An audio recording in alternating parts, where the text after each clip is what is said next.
அனைத்துலக உயிரோடை தமிழ் ILC தமிழ் உயிரோடை தமிழில் அன்பர்களே அரசியல் கலை நிகழ்ச்சியில் இணைந்திருக்கிறீர்கள். அரசியல் கலை நிகழ்ச்சியில் தாயகத்திலிருந்து தாயக உடவியலாளர் இராமேதர் இணைகின்றார். வணக்கம் ராமேதரன். வணக்கம் தானே அன்பர்களுக்கு முன்னேற வணக்கம். உங்களுக்கு வணக்கத்தை தெரிவித்துக் கொண்டு இலங்கை தீவில் உள்ள அரசியல் நிலைமைகளை பார்ப்போம். இலங்கை தீவில் உள்ள அரசியல் நிலைமை என்று சொல்லும் பொழுது இப்பொழுது உலகம் பூராவும் பேசப்படுகின்ற விடயம் என்னவென்று சொன்னால் அமெரிக்கா, இஸ்ரேல், ஈரானுக்கு இடையிலான போர். இந்த போரின் ஊடாக இலங்கையும் ஏதோ ஒரு விதத்தில் அங்கே இந்த போருக்குள் பேசுபொருளாக கொண்டு வந்து விட்டிருக்கின்றது. அது இயற்கையோ என்னவோ எங்களுக்கு தெரியாது. ஒன்று மட்டும் தெரிகின்றது, அமெரிக்கா ஈரானுடைய போர்க்கப்பலை தகர்த்த பொழுது இலங்கைக்கு அருகே அது தகர்த்து ஒழிக்கப்பட்டது. அதற்கு பல காரணங்கள் எல்லாம் கூறினார்கள். யார் அதற்கு பின்னணியில் இருந்தார்கள் என்ற விடயங்கள் எல்லாம் கூறப்பட்டது. அப்பொழுது நீங்கள் கூறியிருந்தீர்கள் ராமேதரன், எங்களுடைய உறவுகளுக்கு அந்த கப்பலில் பயணித்த மாலுமிகள் அவர்களுடைய உடலங்களை அங்கிருந்து அவர்கள் எடுத்து வந்ததும் உயிர் தப்பியவர்களை காப்பாற்றிய விடயங்களையும் நீங்கள் கூறியிருந்தீர்கள். இதனுடைய நிலைமை எவ்வாறு இருக்கின்றது என்று எங்களுடைய உறவுகளுக்கு கூறுவீர்களா? நிச்சயமாக 2 கட்டங்களாக, ஒன்று அந்த முதலில் இந்த கப்பல் தகர்க்கப்பட்ட போது அதிலே உயிரிழந்தவர்களுடைய உடலங்களும் மற்றும் ஒரு 32 பேர் காயமடைந்த நிலைமையில கொண்டு வந்து காரப்பட்டிய வைத்தியசாலையிலே அவர்கள் சிகிச்சைக்காக உட்படுத்தப்பட்டிருந்தார்கள். அங்கே சிகிச்சைக்கு உட்படுத்தப்பட்டதுக்கு பிற்பாடு மிக ரகசியமான முறையிலே அங்கிருந்து கடற்படை முகாம் ஒன்றுக்கு அவர்கள் பாதுகாப்பாக இடம் மாற்றப்பட்டிருக்கின்றார்கள். என்றால் ஒரு மிகப்பெரிய ஒரு பரபரப்பான ஒரு நிலைமை காணப்படுகின்றது. அவர்களை இவர்கள் பொருட்படுத்த விடயம் என்பது ஒரு உலகளாவிய நெருக்கடிக்குள் இலங்கையை கொண்டு வந்து நிறுத்தி இருக்கின்றது. ஆகவே ஒவ்வொரு ஈரானியருடைய பாதுகாப்பும் என்பது இலங்கையினுடைய பாதுகாப்பில் தங்கி இருக்கின்ற அளவுக்கு நிலைமைகள் ஒரு கைமறி சென்றிருக்கின்றது. இவ்வாறான நிலைமையில் தான் இரவோடு இரவாக அவர்கள் காரப்பட்டிய வைத்தியசாலையிலிருந்து மிக ரகசியமான முறையிலே கடற்படை முகாம் ஒன்றுக்குள் அவர்கள் அழைத்து சென்று அங்கே தங்க வைக்கப்பட்டிருக்கின்றார்கள். அதற்கு பின்னர் அந்த 208 பேருடன் மீண்டும் ஒரு அந்த ஈரானிய கப்பல் இலங்கை அரசாங்கம் தலையிட்டு அதை பாதுகாத்து அவர்கள் எடுத்து அவர்களையும் அங்கே கொண்டு போய் தங்க வைத்திருக்கின்றார்கள். கப்பல் திருவோணமலையே கொண்டு போய் விடப்பட்டிருக்கின்றது.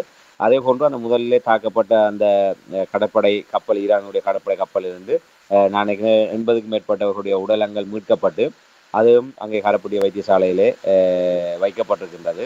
அதுக்குரிய ஒரு குளிரூட்டப்பட்ட வசதியிலே அந்த உடல்கள் பராமரிக்கப்படக்கூடிய ஒரு நிலைமை காணப்படுகின்றது. என்றால் இன்னும் ஒரு ராஜேந்திர சிக்கல்கள் காணப்படுகின்றது. அந்த உடலங்களை ஈரானிடம் மீள ஒப்படைப்பதா இல்லை பாதுகாக்கப்பட்ட ஈரானிய மாலுமிகள் மற்றும் கடற்படையினரை ஈரானுக்கு மீள அனுப்புவது தொடர்பாக இன்னும் எந்தவித முடிவுகளும் எடுக்கப்படாத ஒரு நிலைமை காணப்படுகின்றன. ஆகவே இப்போது வரை அவர்கள், நான் நினைக்கின்றேன் 202வது கப்பலில் இருந்தவர்களும் ஏற்கனவே காயத்தோடு மீட்கப்பட்ட 32 பேருமாக 240 வரையான ஈரானியர்கள் உயிருடனும் 80க்கும் மேற்பட்டவர்கள் சடலமாகவும் இப்போது இலங்கையினுடைய பாதுகாப்பிலே இங்கே இருக்கின்றார்கள். நீங்கள் அன்று அவர்களை காப்பாற்றி வைத்தியசாலைக்கு கொண்டு வந்து பராமரித்த விடயங்களை கூறும் பொழுது அதை தொடர்ந்து நாங்கள் உரையாடி இருந்தோம். அமெரிக்கா கடற்படையினர் தரப்பினரை தங்களிடம் ஒப்படைக்க வேண்டும் என்ற விதத்தில் பேசப்பட்டது என்று அப்பொழுது கூறியிருந்தார்கள். ஆனால் அப்படி கேட்கவில்லை என்றும் கூறியிருந்தார்கள். ஆனால் இப்பொழுது வருகின்ற செய்திகளை பார்க்கும் பொழுது கடற்படை தரப்பினரை ஈரானுக்கு அனுப்பக்கூடாது என்று அமெரிக்கா கட்டளை பிறப்பித்திருப்பது போல் தெரிகின்றது. இது உண்மையா? என்ன நடக்கின்றது என்றதை கூறுவீர்களா? இது தொடர்பாக உண்மைதான். எனவே அந்த அவர்கள் மீட்கப்பட்ட உடனே இவ்வாறான செய்திகள் வந்தது. ஆனால் ஒரு சர்வதேச செய்தி தளங்களை மேற்கோள் காட்டியதாக வந்த செய்திகள் ஊடாக, குறிப்பாக இந்த ராய்ட்டர் செய்தியை மேற்கோள் காட்டி வந்த செய்திகள் அந்த விடயத்தை உறுதிப்படுத்துவதாக இருந்தது. குறிப்பாக அமெரிக்காவிடமிருந்து இந்த இலங்கைக்கு நேரடியான அழுத்தங்கள் பிரயோகிக்கப்பட்டதாகவும், அதாவது ஈரானியர்களை எக்காரணம் கொண்டும் ஈரானுக்கு அனுப்புவதற்கு அமெரிக்கா சம்மதிக்கவில்லை என்றும், தங்களுடைய விருப்பங்களுக்கு ஏற்றவாறு தான் இலங்கை செயல்பட வேண்டும் என்ற வகையிலே அமெரிக்காவிடமிருந்து அழுத்தங்கள் பிரயோகிக்கப்பட்டு வருவதாக அந்த செய்திகள் ஊடாக அறியக்கூடியதாக இருந்தது.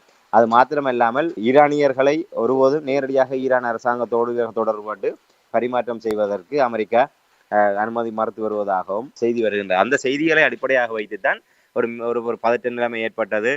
அமெரிக்கா எந்த நேரத்திலுமே இலங்கை மீது ஏதாவது ஒரு தாக்குதல்களை தொடுக்கவோ இல்லை அந்த ஈரானியர்களை பணயமாக வைத்துக்கொண்டு இலங்கை ஒரு சர்வதேச சிக்கலுக்குள் கொண்டு வந்து தங்களுடைய விருப்பங்களை நிறைவேற்றுவதற்கான ஒரு சந்தர்ப்பமாக இதை பயன்படுத்தலாமோ என்ற ஒரு பரபரப்பு ஏற்பட்டிருந்தது. இப்போ அதற்கு பின்னர் ஒரு செய்தி வந்திருந்தது. அமெரிக்கா தரப்பிலிருந்து வெளிவந்த ஒரு செய்தி வந்தது. இலங்கை ஒரு இறையாண்மை உள்ள நாடு என்ற வகையிலே இலங்கைக்கு அது தொடர்பாக முடிவெடுக்கின்ற அதிகாரம் இருக்கின்றது.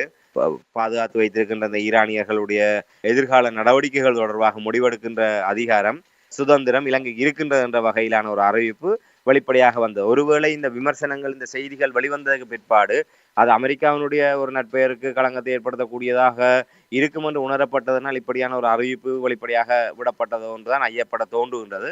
ஆனால் இப்போது வரை இலங்கை அரசாங்கம் ஒரு மிகப்பெரிய ஒரு ராஜதந்திர நெருக்கடிக்குள் சிக்கி இருக்கின்றது என்பதைத்தான் உணரக்கூடியதாக இருக்கின்றது. குறிப்பாக அந்த ஈரான் கப்பல் விவகாரம், அந்த ஈரான் கப்பலிலிருந்து இவர்களை ஒரு மனிதாபிமான நடவடிக்கை என்ற பெயரில் அவர்களை மீட்டதாக இருக்கட்டும், இல்லை அதற்கு பின்னர் இவர்களே பொறுப்படுத்தி அந்த 2வது கப்பலை முழுவதுமாக அந்த தாக்குதல் அபாயத்திலிருந்து தற்காத்து கொண்டு கப்பலையும் அதிலிருந்து 208 பேரையும் கொண்டு வந்த விவகாரம் என்பது அமெரிக்காவுக்கும் இலங்கைக்கும் இடையே ஒரு பாரிய ராஜதந்திர சிக்கலை ஏற்படுத்தி இருக்கின்றது என்பதைத்தான் இப்போது அறியக்கூடியதாக இருக்கின்றது. ஆகவே இந்த விடயம் இன்று வரை ஒரு பெரிய ஒரு எரிமலை, அதாவது கீழே ஒரு நீறு பூத்த நெருப்பாக இருக்கக்கூடிய வகையிலான ஒரு நிலையிலே தான் தற்போது வரை உணரப்படுகின்றது.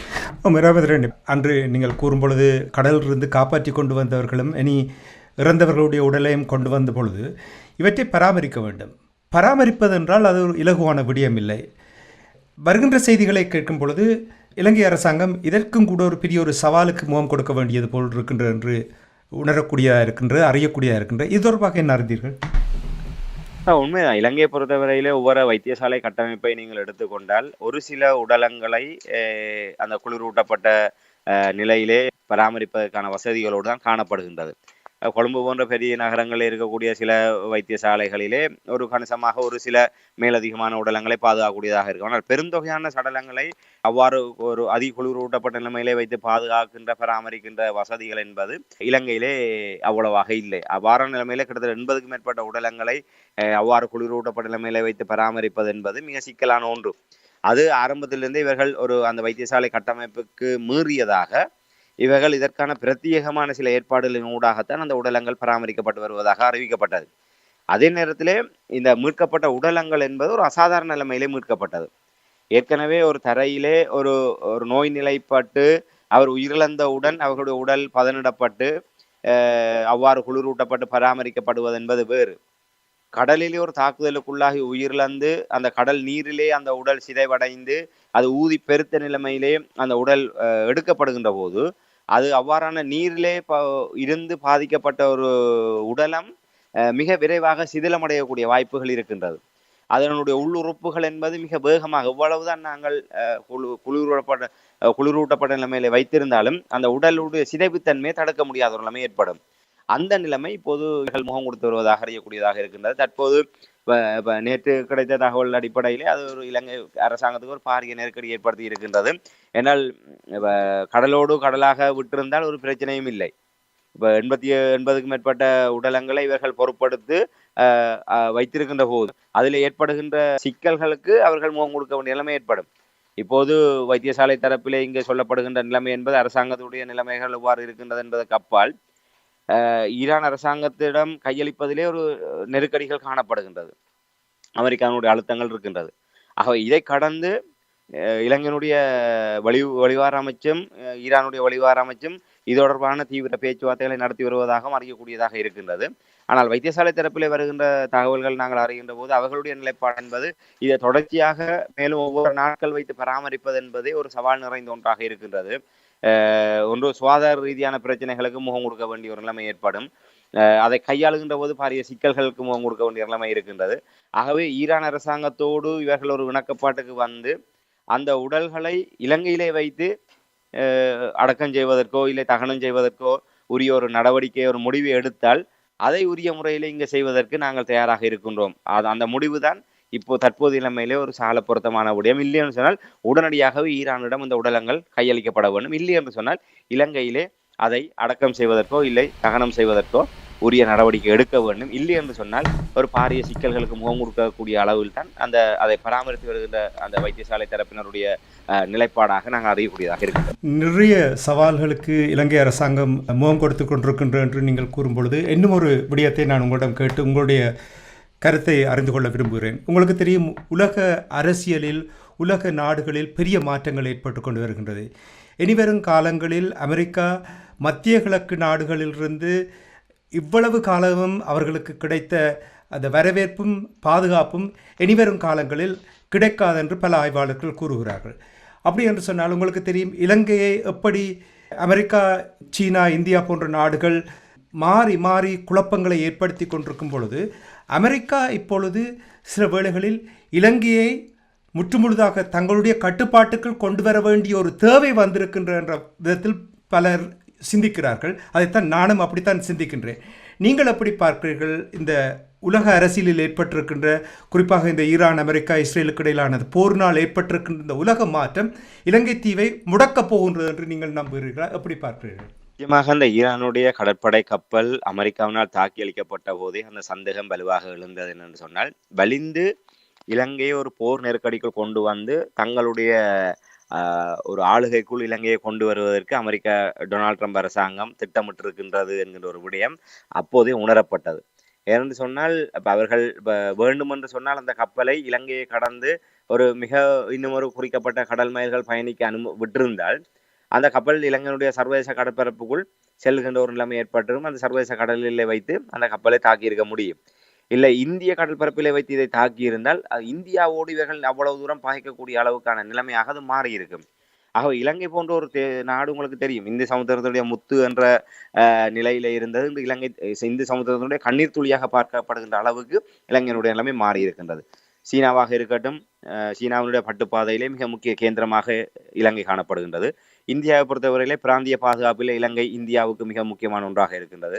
அமெரிக்காவை பொறுத்தவரையிலே இந்தியா சீனாவுக்கு எதிரான நகர்வுகளிலே இலங்கையினுடைய அந்த வகிவாகம் என்பது அமெரிக்காவுக்கு மிக அத்தியாவசியமான ஒன்றாக இருக்கின்றது.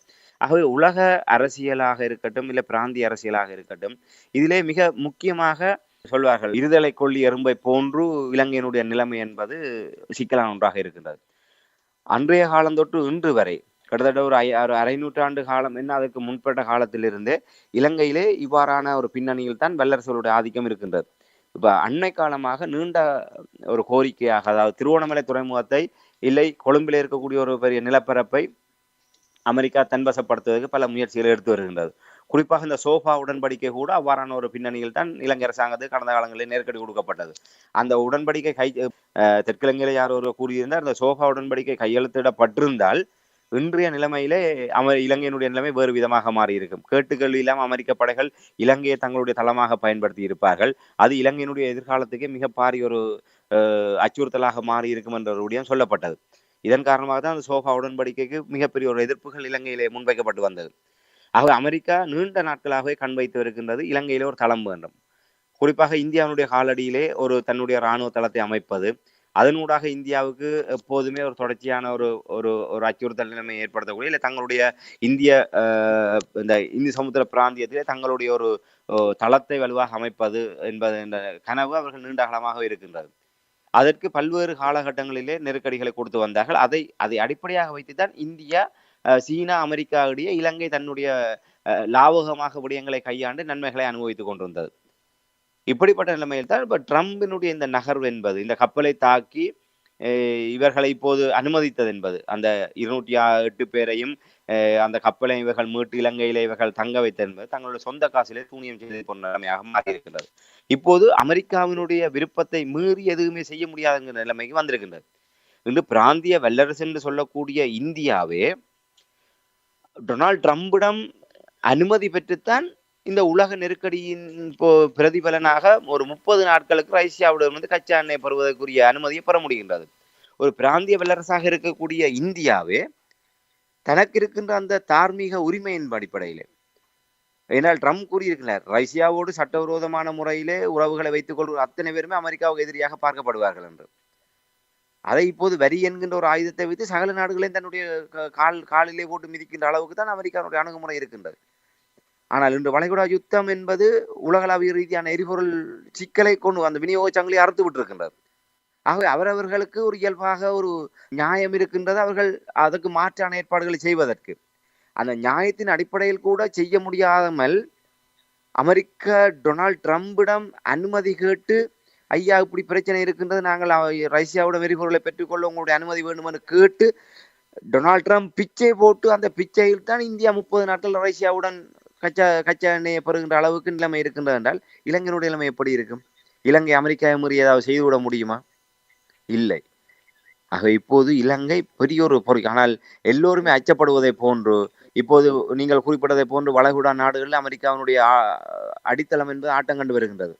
இன்று அமெரிக்காவுக்கு இடத்தை கொடுத்த அத்தனை வளைகுடா நாடுகளும் அது மோசமான முடிவு, ஒரு பிழையான முடிவு என்பதை உணர்ந்து இன்று தாங்களே இப்ப அமெரிக்கா இடம் கொடுத்ததன் காரணமாக தங்களுடைய கிட்டத்தட்ட பல தசாப்த கட்டுமானங்கள், எதிர்கால கனவுகள் அத்தனையுமே தவிடுபொடியாகி கொண்டிருப்பதை கண்முன்னே பார்த்து கொண்டிருக்கின்றார்கள். ஆகவே எதிர்காலத்தில் அமெரிக்காவுக்கான அனுமதி என்பது அவர்கள் மீள்பரிசீலனை செய்கின்ற அளவுக்கு நிலைமை வந்திருக்கின்றது. ஆக இப்போது அமெரிக்காவுக்கு இது நன்றாகவே தெரியும். அவர்கள் புதியொரு ஒழுங்கை நோக்கி இல்லை புதியொரு வியூகத்தை நோக்கி நகர வேண்டியவர்களாக இருக்கின்றார்கள். நீண்டகால ஒரு கனவான இலங்கையிலே தளம் அமைக்கின்ற விடயத்தை இந்த ஈரானிய விவகாரத்தை வைத்து நடைமுறைப்படுத்துவதற்கு அமெரிக்கா தயங்காது என்பதைத்தான் நாங்கள், ஏன்னால் இந்த டொனால்ட் ட்ரம்ப் அரசாங்கம் சொல்வார்கள், அந்த எதையுமே அவர்கள் பார்க்க போவதில்லை. ஏன்னா அவர்கள் தாங்கள் நினைப்பதை மட்டும்தான் செய்கின்றார்கள்.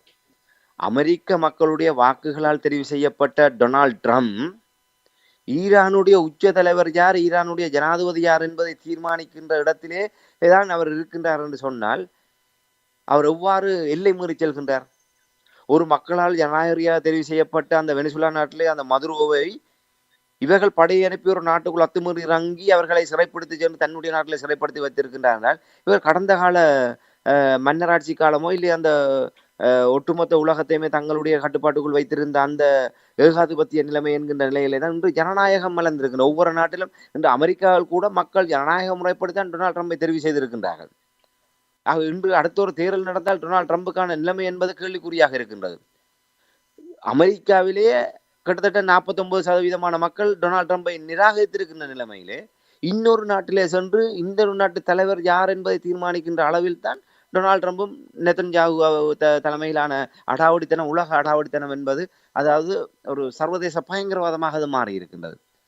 இந்த பின்னணியிலே இலங்கை போன்ற ஒரு சிறிய நாடு இன்று வரை பொருளாதார ரீதியாக அமெரிக்கா உள்ளிட்ட தரப்பினர் சர்வதேச நாணய நிதியம் கடைக்கண் பார்வையை காட்டினால்தான் மீள முடியும் என்கிற நிலைமையில் இருக்கக்கூடிய இலங்கை, நிச்சயமாக இந்தியாவுக்கு இந்த நிலைமை என்றால் இலங்கை மிக விரைவில் ஒருவேளை அமெரிக்காவினுடைய அழுத்தங்கள் இந்த விடயத்தை மையமாக வைத்துக்கொண்டு அவர்கள் தங்களுடைய நீண்டகால கனவை நிறைவேற்றி ஏற்கனவே துறைமுக நகரம் என்கின்ற ஒரு விடயத்தை சீனாவுக்கு தாரை வார்த்து கொடுத்து விட்டார்கள். ஹம்பாந்தோட்டை துறைமுகம் 99 வருடங்களுக்கு சீனாவுக்கு தாரை வார்த்து கொடுக்கப்பட்டாகிவிட்டது. திருவோணமலை பொருளாதார வலயம் இந்தியாவோடு உடன்பாடுகள் பேசப்பட்டு கொண்டிருக்கின்றது. அது இன்னும் இறுதி எல்லைக்கு வரவில்லை. ஒருவேளை இந்த சூழ்நிலையை பயன்படுத்தி அமெரிக்கா இலங்கையிலே தங்களுக்கான ஒரு தளத்தை திருவோணமலையிலோ இல்லை பொருத்தமான வேறு இடத்திலோ ஒருவேளை இதை வைத்துக் கொண்டவர்கள் உருவாக்கினாலும் ஏற்படுத்தினாலும் ஆச்சரியப்படுவதில்லை என்பதுதான் தற்போதைய நிலைமையை நாங்கள் சொல்லக்கூடியதாக இருக்கின்றது.